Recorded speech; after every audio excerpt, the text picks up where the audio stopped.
Hey, what's up guys? This is Astranox. In this video I'm going to be showcasing Ervalen in Guild Wars. So let me show you his stats and his gear real quick before we move on to the battles. I already showcased Ervalen in Arena, so you might want to go check that out in my PvP and review video of Ervalen. And that's his stats, and his gear is the one that I had on my Celine before. So offensive power is pretty high, you know, 3,300 attack. We got 320% crit damage. Effectiveness, of course, is quite low. It's very hard to get everything high for him. For PvP, building effectiveness is going to be rough. I have him on Eliha's knife because I'm going to be pairing him with Mui, which actually deals damage to the targets, activating the Eliha's knife, getting the attack buff, and then a mage for Tegil's Ancient Book. So yeah, let's try him out in Guild Wars and see how he performs. Here we go.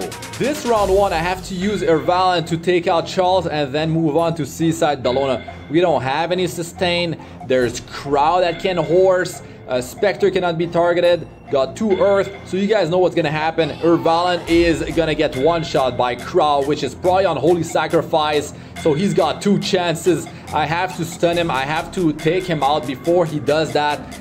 It's probably gonna be a whole disaster, but I want to showcase Ervalen in this specific team composition. There's no Fallen Sun. I would have preferred Fallen Sun instead of Crow, to be honest. Round 2, I'll just grind them out. They don't have sustain. Okay, let's try it out.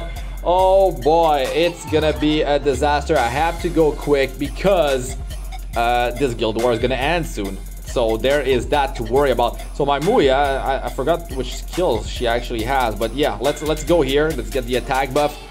I forgot how many skill ups she has. Okay. Well, let's turn up the volume here. We don't have any sound. Okay, so he's set up. He's got the souls and everything. So we're gonna go and pop Charles here. He better take him out, because if he doesn't, and then he counters him, and then he loses the counter attack buff. Okay, what was that? 17,000. There's an Aureus. Is there? There's no Aureus. Okay, so Mui soften the target up. We have Eliha's knife, so he can deal more damage. Now let's get this. Let's get this Seaside Bellona here. 11 points. She's a squishy one. This one, she is squishy. Okay, so the best case scenario is we land the stun here. If we don't, that's gonna be a massive disaster. Oh my God, no. We might survive actually with an evade. Okay, going on Mui, perfect. She's got Proof of Valor. It's pretty close, but we're still good. What about we're skipping the defense break? Nice, we got it on skill 1. We got a dual attack. Like that's perfect, man. That is perfect. Okay, couldn't ask for more out of that battle. There you go. Evade, of course, the evade battles. You know, when you have to go quick and finish these Guild Wars, like it's just like non-stop evade, and like they're trying to slow you down. Thank you. Okay, let's move on to my second opponent to test him some more. Now here's my second opponent. We got the same type of setup on round 1. We got Fallen Cecilia instead of Crow, so it's not as bad. There is the skill nullifier to worry about. Let's see what happens. Round 2, well, that's a lot of damage from them. I'm just gonna go with the same team. There's no time. Let's just do it and see what happens, because this Fallen Cecilia, I don't know if she's quick. Let's see. Okay, Ervalen's going. Things are gonna pan out, I think. Now let's see here. I'm going for Charles. He's too big of a threat. Uh-oh. That ain't good. That ain't good. He lost some health, I think, like a sliver of health, which is activating the Eliha's knife. Or maybe, I think he did. Come on.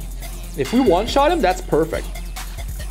How much is this gonna hit for? 12.5. Couldn't pull it off. Okay. Okay, we're taking him out, right? 11.3k HP on Ervalen with this build. He lost the barrier. Now Fallen gets countered. She loses the skill nullifier. Oh my God, I lost my Spectre Tenebria. Oh, this is really bad. If she lands the crit on Ervalen, this is a disaster. Okay. Oh my god. I can't do it. I can't do it. Has the crit on him? It's not gonna happen. Like, let's be real here. It's not gonna happen. Rip. He almost went down. I'm gonna have to swap some gear now. I'm gonna have to swap some gear. I feel pretty confident I can take out this ML Ken with Remnant because there's no layer of protection. They don't have Aureus or Adamant Shield. Fallen Cecilia is a big problem. Is a big problem for Ervalen. I want these counterattacks to do something. But then there's the skill nullifier putting sticks in our wheels and we can't pull through with the damage. We just can't do it. But if we can do the damage, that's really nice. So when you fight a Fallen Cecilia, and that's what I've noticed, what I've been using Ervalen in Arena, Fallen Cecilia just like buys them so much time. It's ridiculous. Like all these counterattacks could have helped a lot, but the skill nullifier messing things up is quite annoying. Let me see what kind of team composition I can get to against Ervalen. Let's try to showcase something.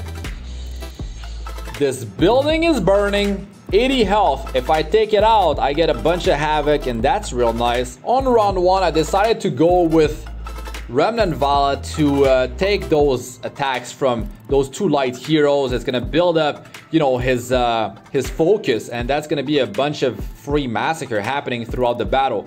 Now, the prime is Last Rider Crow plus Alencia. I think they can like take out Ervalen. Yeah, that's the big problem here. They do have revive. We don't have revive, so it's gonna be quite rough. Like, definitely. Bruiser damage is gonna hurt Remnant Vile real bad, and we lose the immunity because of Alencia. It's gonna be all sorts of terrible, but I have to go against this tower. They have 80 HP, and this could win us the Guild War. Round 2, just going with that. Let's just do it and see what happens. Let's see what happens here. It's definitely going to be rough. I couldn't bring an attack buffer. Yeah, maybe if I did bring Mui, I could have done some stuff here. But, you know, relying so much on things like, you know, dealing with the innate resist is a big problem. Like, if you can't, like, reliably land your stun, remove their buffs, then it's going to be really bad. So she uses skill 3, which is real nice here. We got that triggered already. And Alencia, you know, she didn't use her skill 3 just yet. And we don't have more steam coming our way. Like, that's it. Like, if I use this, she's just gonna make us... But she's gonna go down. Let's try that. The counterattack will trigger. And then the dispelling happens. So... Oh my god, that's what I forgot to tell you guys. I have Ervalen's artifact on himself. We landed the silence on Alencia. She can't use the skill number 3. That's beautiful. I don't know how much effectiveness I have, but that just happened. That was huge right there. That was huge. Beautiful. Okay. Now, if we can land some more silences, but the issue is there's immunity, so that never mind. That's not gonna happen. Okay, here comes the counter attack. Cool. And man, if we can take out Alencia before she even uses S3, that would be great. And I feel like we can probably do it. 7.9k. Hey, I don't have a tag buff. This is looking real solid. So let me heal up here. Now, DROELOE's revives on cooldown, so things are looking up for us.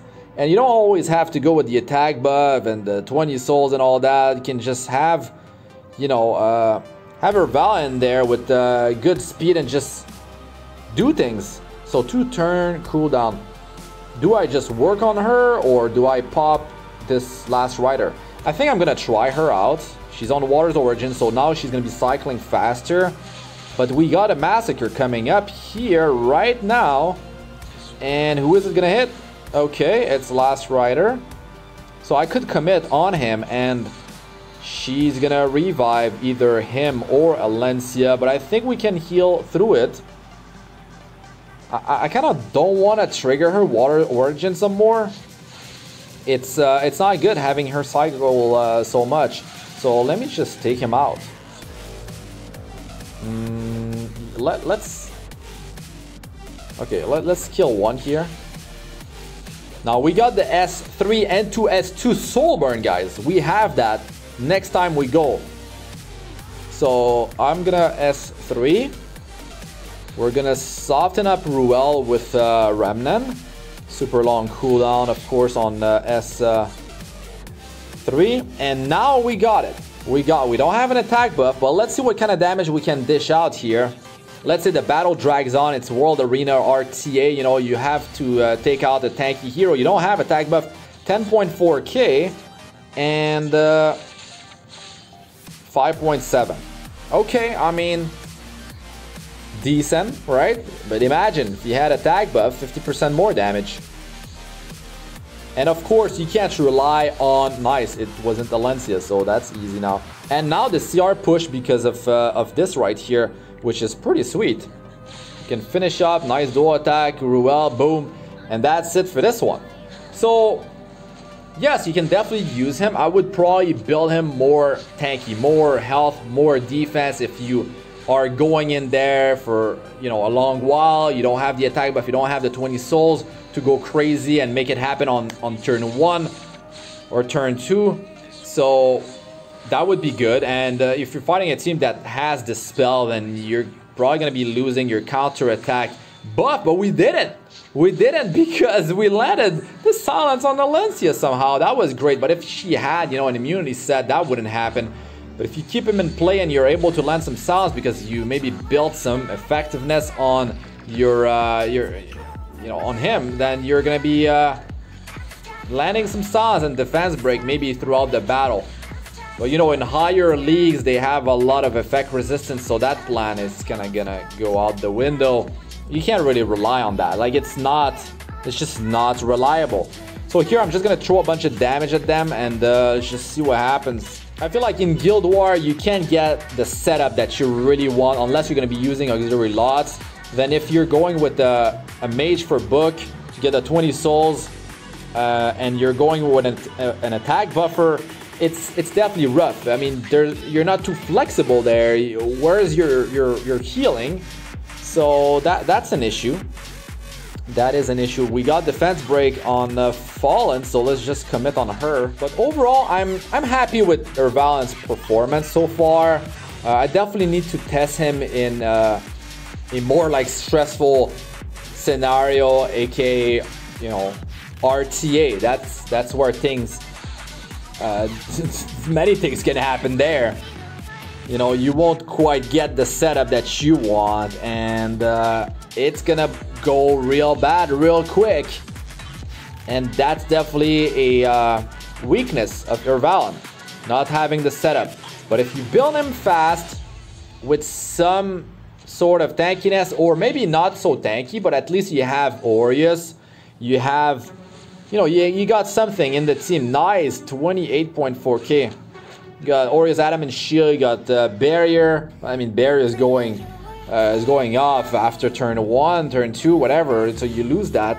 You need, you know, consistent layer protection. Like, yes, defense buff is really nice after, let's say you go Fawn, Cecilia, you got your Barrier or Bachana Perlucia early on, and then you transition into the defense buff. You still have, of course, the Aureus. You have Adam and Shield too. Then you can make your Ervalen really tanky, and then you can build up your souls, and then you pop your burst damage in like later on in the battle, and you take out one of their key unit, and you wait for the frenzy to build up so you have a better chance to pull it off. And yes, of course, you can do great there.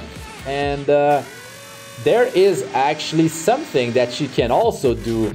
Imagine if you have the artifact of Selene on Ervalen, and then you wait for that non-attack skill, you get that attack buff on him. You don't need to rely on an attack buffer, and you built your souls. You got your 20 souls now, and you can pull off the skill 3 with attack buff, but it's only for one turn, that attack buff.